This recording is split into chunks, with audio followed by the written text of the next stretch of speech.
आरक्षणाबाबत सर्वपक्षीय नेत्यांची काल बैठक बोलावली होती, मात्र या बैठकीला विरोधक गेले नाहीत आणि त्यावरून आज सत्ताधारी आक्रमक दिसतात। आपल्यासोबत जितेंद्र आव्हाड आहेत।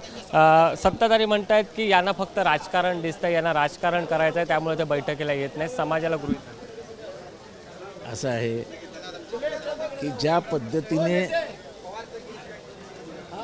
सामाजिक व्यवस्थेमध्ये गडबड करण्यात आली, दोन समाज एकमेकांपुढे येतील याची व्यवस्था करण्यात आली, एकाला एकाने गटाने सांभाळायचं आणि दुसऱ्याला दुसऱ्या गटाने सांभाळायचं, हे गेले 1.5-2 वर्ष चालू आहे। माझ्यासारखा माणूस जो असं नॉन पार्शियल दृष्टीने बघतोय, त्याला दिसत होतं की यांना हे दोन समाज भिडवायचे आहेत कोंबड्यासारखे। म्हणजे अनेक बाईट्स आहेत, मराठा विरुद्ध ओबीसी ही लढाई लावायची आहे ह्या सरकारला। हे सगळं होत असताना, एवढ्या विविध चर्चा करत असताना, तुम्ही कधी विरोधी पक्षाला विश्वासात घेतलं? कधी सांगितलं या बैठकीला बसूया? आधी आपापसात बोलायचं असतं ना, काय करूया, काय महाराष्ट्राचा मोठा सामाजिक प्रश्न आहे।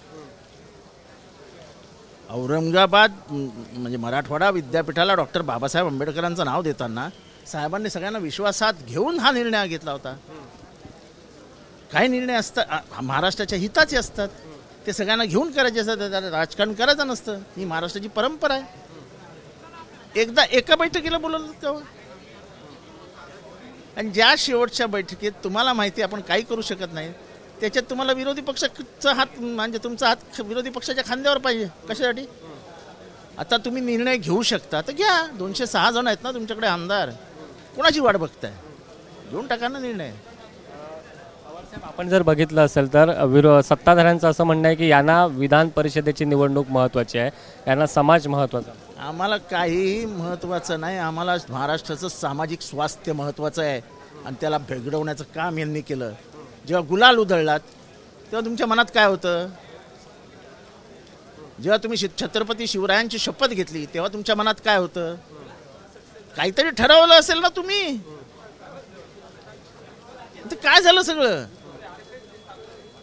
तुम्ही आम्हाला कशातच सहभागी करून घेणार नाही, निधीपासून सगळीकडे, आणि मग अपेक्षा करणार की विरोधी पक्षांनी आमच्या मागणं आलं पाहिजे, आमचं चाललं पाहिजे, आमच्या हातात हात मिळवला पाहिजे। कशासाठी? विश्वासात घ्या ना। विश्वासात न घेता शेवटच्या क्षणी म्हणजे शांत सागर असताना पोहत राहायचं आणि मग खवळलेल्या समुद्रामध्ये चला रे सगळे जाऊया, कशाला? म्हणणं आहे सकाळपर्यंत सगळे तयार होते, ऐनवेळी नेमका कुणाचा फोन? कोणीही तयार नव्हतं। आमच्या रात्रीच चर्चा झाल्या होत्या फोनवर सगळ्यांच्या की जायचं नाही। आम्ही कोणी सांगितलं असेल हो येतो येतो येतो येतो, अंतिम निर्णय होतोच ना। मला माहिती आहे ना, रात्रीच अंतिम निर्णय झाला होता की जायचं नाही। अरे विरोधी पक्षांना तुम्ही विचारतच नाही आहे। आज काय चालू आहे आतमध्ये?